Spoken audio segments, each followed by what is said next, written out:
আসসালামু আলাইকুম বন্ধুরা, ওয়েলকাম টু কাকুলিস কুইজিন।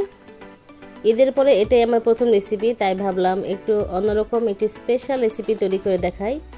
তাই আজকে তৈরি করব অথেন্টিক কালাভুনা রেসিপি। এটা একদম ঘরোয়া মশলা রান্না করব, কোনো বাইরের মশলা দিব না। ঘরোয়া মশলায় আমি যেভাবে তৈরি করি ঠিক সেভাবেই দেখাচ্ছি। আমি এখানে নিয়েছি কিছু গরু মাংস, এখানে 2 কেজি পরিমাণে গরু মাংস নিয়েছি। হাড়, চর্বি, সলিড মাংস সহ নিয়েছি এবং মাঝারি সাইজ করে কেটে নিয়েছি। এটা ভালো করে ধুয়ে পানি ঝরিয়ে রেখেছিলাম অনেকক্ষণ।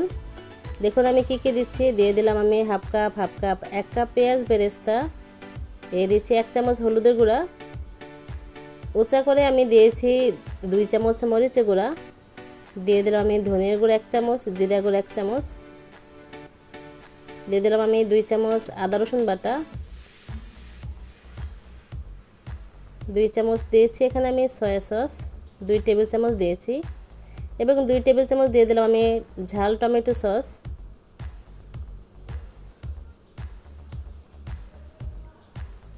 কয়েকটা তেজপাতা, কয়েকটা দারচিনি, দিয়ে দিলাম 5-6টা এলাচ একটু ফাটিয়ে নিয়েছি, 5-6টা লবঙ্গ, 10-12টা গোলমরিচ, আস্ত গোলমরিচ দিয়েছি, দিয়ে দিলাম 1 চামচ লবণ, কারণ 2 রকমের সসের ভিতরে লবণ আছে, তাই লবণটা 1 চামচ দিলেই হয়ে যাবে। তো আমি ভালো করে মাখিয়ে নিয়েছি মাংসটাকে।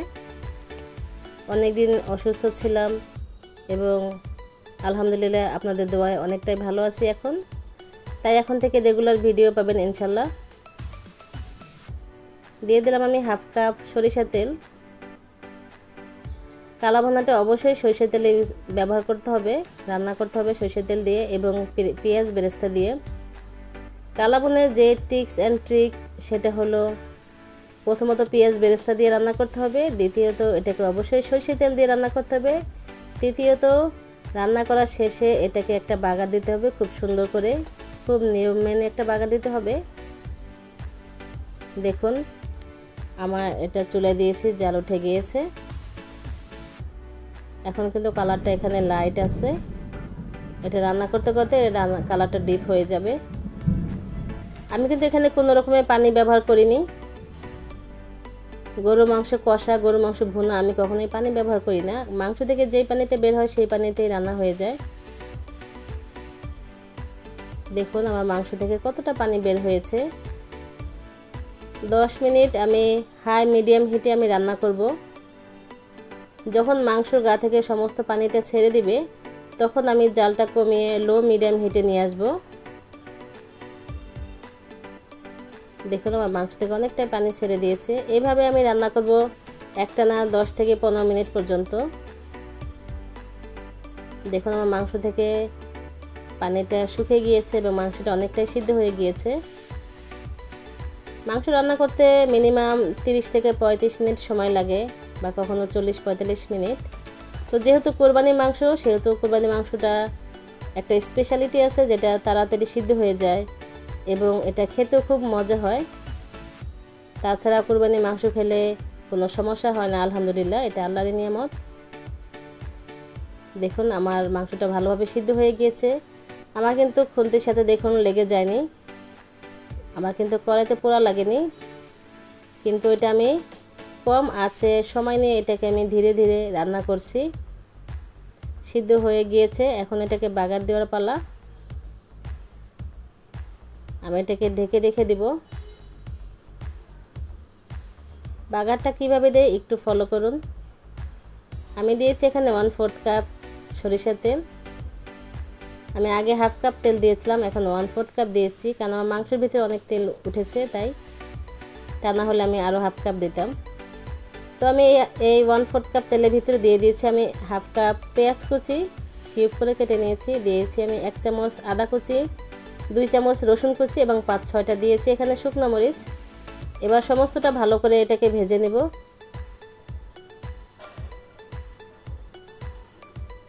অতিরিক্ত তেল হলে যে মজা হবে এরকম কোনো কথা নেই, পারফেক্টভাবে রান্না করলেই এটা খেতে স্বাদ গন্ধে অতুলনীয় হবে। দেখুন নেড়েচেটে ভেজে নেব। তো যারা এখনও কালাভুনা তৈরি করেনি তাদেরকে বলছি, আপনার এই 3টি জিনিস মাথায় রাখলেই পারফেক্ট কালাভুনা রেসিপি আপনার হাতেও হবে। অবশ্যই পেঁয়াজ বেরেস্তা দিয়ে রান্না করতে হবে এবং সরিষার তেলে রান্না করতে হবে কালো ভুনা। এবং শেষে এইভাবে আমার মতো একটা বাগার দিতে হবে। দেখুন যখন ভাজা ভাজা হয়ে গিয়েছে এই অবস্থায় আমি দিয়ে দিলাম মাংস এবং তেল সহ অনেকটা পরিমাণে। দিয়ে এটা সাথে সাথে আমি ঢেকে দিব। আমি আর এটা ঢাকনাটা খুলবো না, এটা ঢাকনা সহ আমি নেড়ে চেড়ে দিচ্ছি। ঠিক এইভাবে আপনারা বাগারটা দিবেন। আমি এভাবে ঠিক 1 মিনিট রেখে দিব। তারপর সমস্ত মাংস এবং পেঁয়াজ রসুন ভাজা যে উপকরণগুলো ছিল সমস্তটা আমি আমার কালো ভুনার ভিতরে ঢেলে দিচ্ছি। এখানে দেখুন এটাই হলো পারফেক্ট কালো ভুনার আসল একটা মজার। দেখুন আমি কিভাবে দিয়ে দিলাম, এটা এখন আমি নাড়াচাড়া করে নেব। পারফেক্ট কালো ভুনা এবং মজাদার রেসিপি তৈরি করতে হলে এইভাবে আপনাদেরকে করতে হবে। এই বাগারটা দেওয়ার পরে অনেক সুন্দর একটা স্মেল আসবে এবং কালো ভুনার যে আসল গন্ধটা আপনারা তখনই পেয়ে যাবেন। তো আমি কিন্তু বাইরের কোনো মশলা দিইনি, ঘরোয়া মশলা এবং খুব সিম্পলভাবে অথেন্টিক উপায়ে আমি কালো ভুনা তৈরি করে দেখিয়েছি। আমি বাগার দেওয়ার সময় এখানে কারি পাতা ব্যবহার করি। তো কারি পাতাটা যেহেতু সবার অ্যাভেলেবেল না, তাই আমি কারি পাতাটা স্কিপ করিয়ে দেখালাম।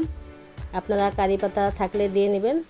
কিছুটা পেঁয়াজ কিউব দিয়েছি, কাঁচা পেঁয়াজ, এটা শেষে দিতে হয়। এবং আমি এখন দিয়ে দিব কয়েক টুকরা কাঁচামরিচ, 5-6টা কাঁচামরিচ দিব। এবং কাঁচামরিচের ভিতরে আমি কিছুটা কাঁচামরিচ আমি ভেঙে দিব। এখানে ঝাল আসা কোনো দরকার নেই, জাস্ট একটু ফ্লেভার আসলেই হবে।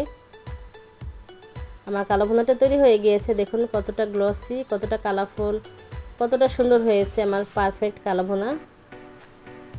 এই কালো ভুনাটা আপনারা ভাত, রুটি, পোলাও, খিচুড়ি যে কোনো কিছুর সাথে খেতে পারেন, তবে সবথেকে বেশি মজা লাগে এটা নান রুটির সাথে খেতে। দেখুন মাশাআল্লাহ, কালো ভুনা মানে কিন্তু মাংসটাকে ভেজে কালো করা না বা মশলাটাকে পুড়ে কালো করা না। কালো ভুনা মানে এটা একটু সময় নিয়ে রান্না করতে হবে এবং ওই যে 3টা টিপস আমি বলেছি ওটা মাথায় রাখতে হবে।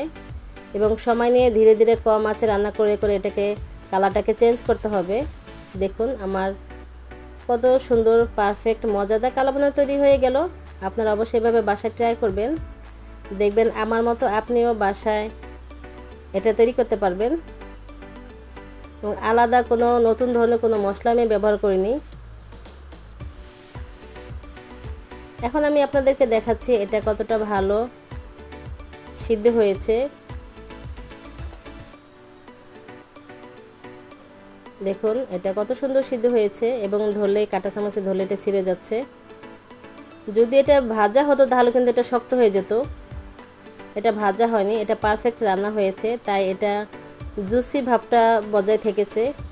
ভিতরটা দেখুন একটু লাইট কালার এবং উপরটা একটু ডিপ কালার, এটাই আসল কালো ভুনা। দেখুন কতটা পারফেক্ট হয়েছে আমার এটা। এখন এটা গরম গরম যে কোনো কিছুর সাথে খেতে মজা লাগে। তো আমি আজকে রুটির সাথে পরিবেশন করলাম। ওকে, আল্লাহ হাফেজ এন্ড থ্যাঙ্কস ফর ওয়াচিং।